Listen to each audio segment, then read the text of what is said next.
परमात्मा के लिए करना जब होता है तो फिर बाहरी कुछ दिखता ही नहीं है। ध्यान रखना, बाहरी कुछ नहीं दिखता, ना गृहस्थ दिखता है, ना संसारी दिखता है, ना घर दिखता है, ना परिवार दिखता है, ना धन दिखता है। जब तक घर परिवार दिखे राजेश ज्ञानी, जब तक घर परिवार दिखे, इसका मतलब है आत्मा नहीं दिख रही। ये सबसे बड़ा प्रमाण है। जिस दिन घर परिवार दिखना बंद हो जाए, जिस दिन घर परिवार बिल्कुल दिखना बंद हो जाए कि मेरा घर, मेरा आने वाली गाथा है, मेरा परिवार, यहां तक कि हम साधकों तक को कहा है ये मेरा शिष्य मेरी शिष्या, ये भी जब तक धारणा है तब तक आत्मा में नहीं हो, और कहीं तीव्र राग में पहुंच गए तो गया तुम्हारा कल्याण।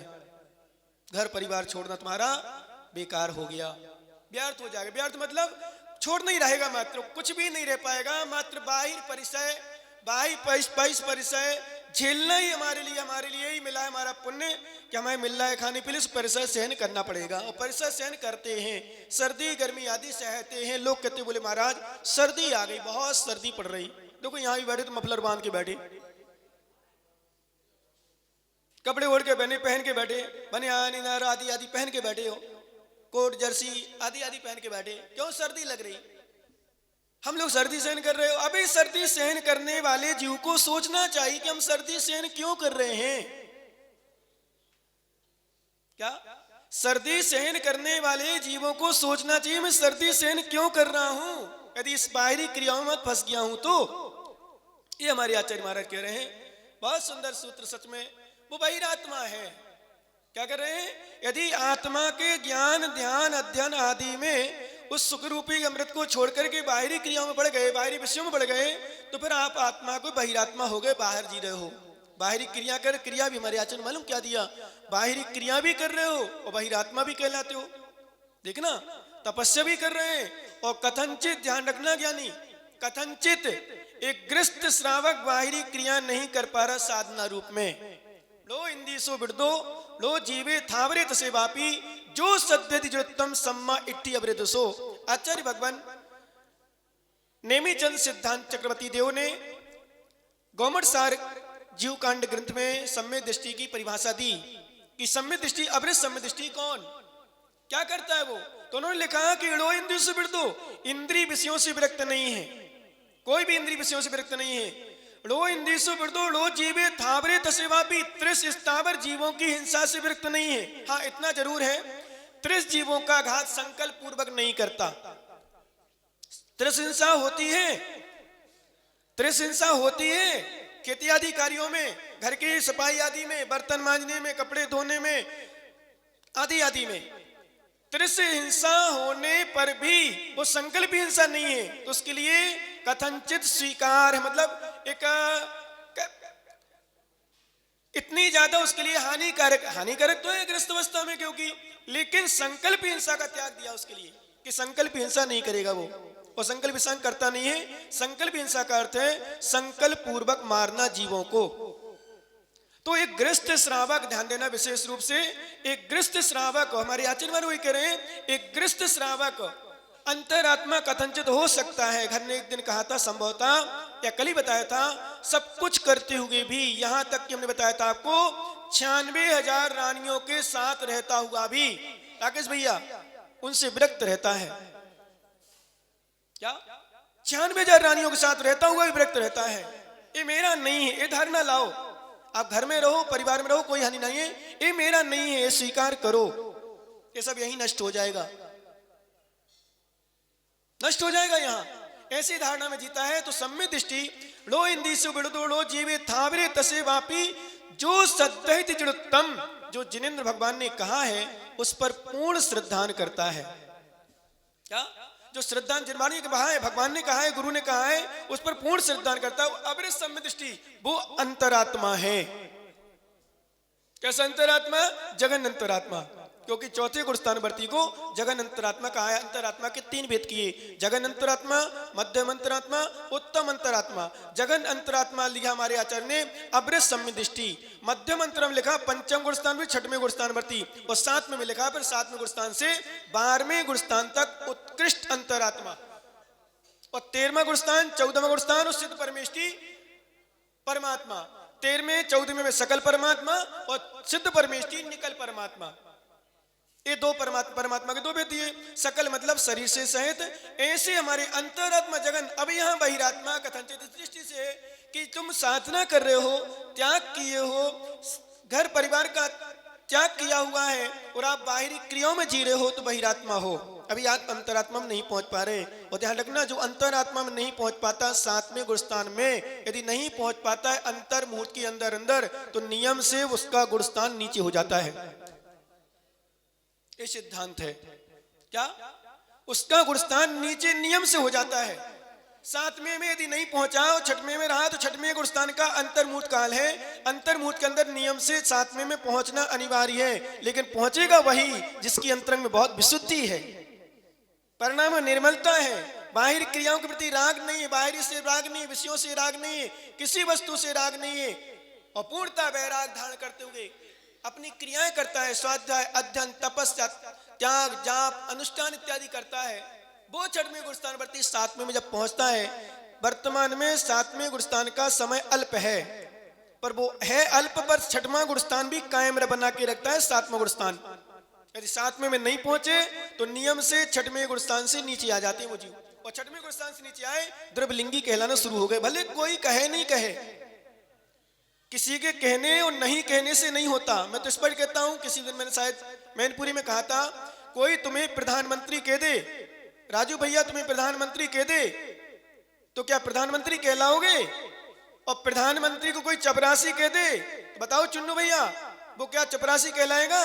कहलाने से नहीं होगा, क्योंकि कहलाने वाले कहने वाले हैं। आज मैंने अनुभव किया, कहने वाले हैं जो चपरासी को प्रधानमंत्री कह देते हैं और प्रधानमंत्री को चपरासी भी कहते हैं, और कहते नहीं, मानते हैं। परमात्मा को पागल मान करके छोड़ देते हैं, और जो परमात्मा नहीं है, नारकी बने बैठे हैं, उनको परमात्मा मानकर आराधना कर रहे हैं आज। क्या? तो कोई जो नरक में पड़े वो नारकी परमात्मा कहलाएंगे, और जो परमात्मा वो नारकी हो जाएंगे, पागल हो जाएंगे?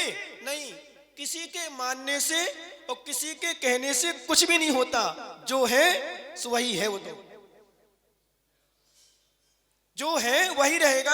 आपके कहने और नहीं कहने से कोई भी कुछ नहीं होता, ध्यान रखना। इसलिए हमारे आचार्य महाराज ने स्पष्ट कहा है कि आत्मा जो निज आत्मा को नहीं समझता है, निज आत्मा के लिए नहीं जानता है, ध्यान नहीं करता है, अध्ययन नहीं करता है, ऐसे सुख रूपी अमृत स्थान का पान छोड़ करके जो इंद्रिय विषयों को सुख भोगता है, वह निश्चय से बहिरात्मा है। ऐसा हमारे आचार्य महाराज ने कहा। किम पाक फलम पक्कम विस्मिश्चित मोदगिदं वारुणे सोहम जिब्ब सुहम दिट्टिपियम जहतय जाड़क सो कंपी। किम पाक फलम पक्कम विस्मिश्चित मोदगिदं वारुण सोहम जिब्ब सुहम दिट्टिपियम जहतय जाड़क सो कंपी। किम पाय फलम पक्कम विस्मिश्चित मोदगिदं वारुण सोहम जिब्ब सुहम दिट्टिपियम जयतय जाड़क सो कंपी। सभी लोग एक साथ मिलकर पढ़ेंगे।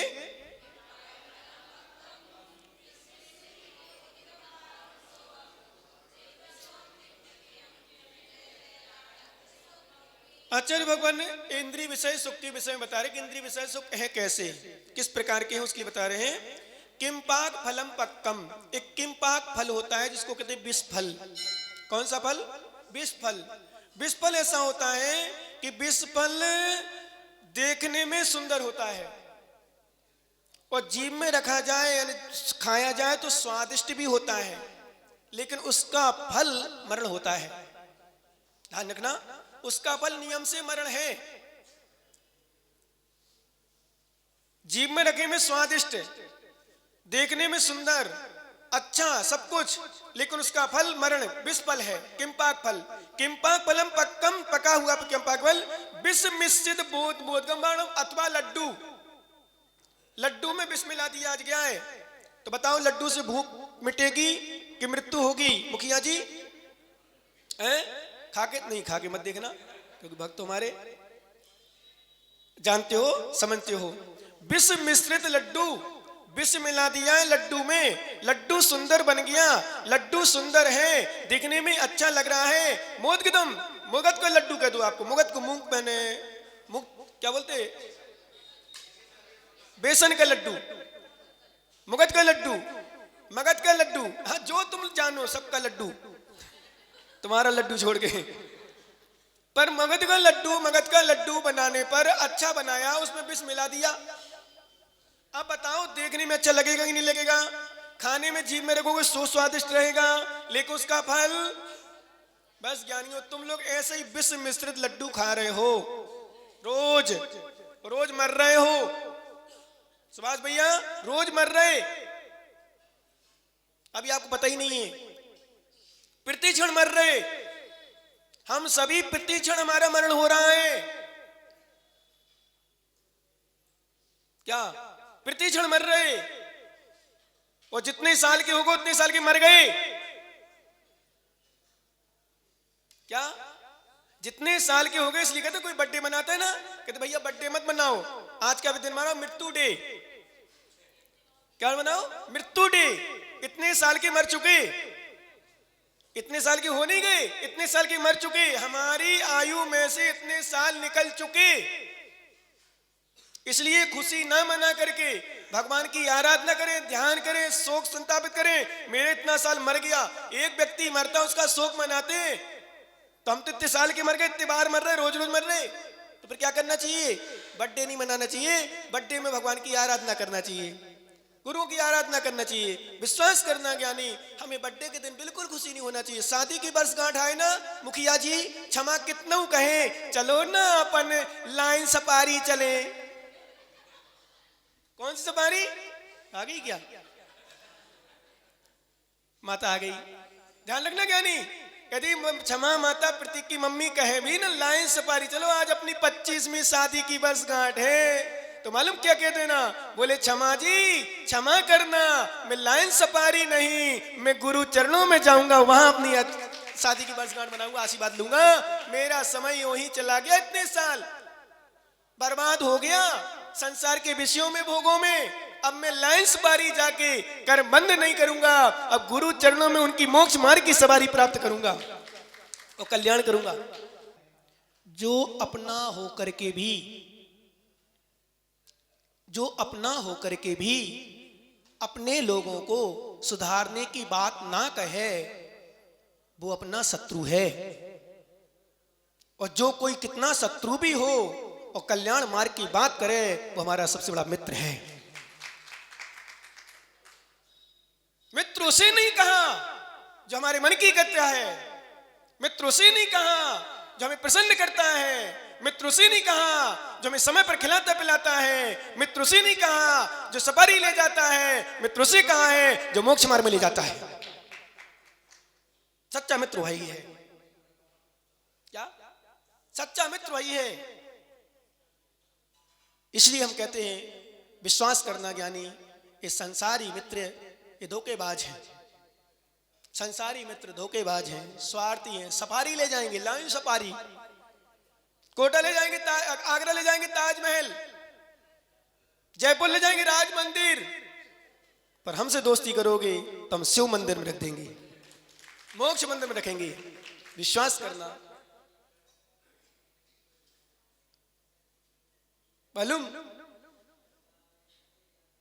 इसलिए मैं कई बार जब शाम को भी बच्चे विशेष रूप से आते हैं तो उस समय चर्चा कर लेता हूं कई बार सुधार की दृष्टि से, और बच्चों से बोलता हूं शिक्षा के प्रद में, शिक्षा की दृष्टि में, कि तुम्हारे माता पिता तुम्हें समझाएं, तुम्हें डांटें, मोबाइल के लिए मना करें, पढ़ाई लिखाई के लिए करें, कहें, यहाँ वहाँ जाने के लिए मना करें, तो बुरा मत मानना, बल्कि बुरा समझ करके पी जाना, तुम्हारा हित ही होगा, तुम्हारा कल्याण होगा। क्या ध्यान देना, बुरा समझ के पी जाना। तुम्हारे जो बच्चे, नोट कर लेना, जो बच्चे माता पिता की डांट को सुन करके रुष्ट हो जाते हैं, माता पिता से दूर होने का प्रयास करते हैं, माता पिता को बुरा भला कहते हैं, वो बच्चे कभी जिंदगी में तरक्की नहीं कर पाएंगे। और जो बच्चे अपने माता पिता की डांट को सुन करके अमृत सा पान कर लेते हैं, वो कल्याण के साथ उन्नति भी करते हैं, उत्थान भी करते हैं।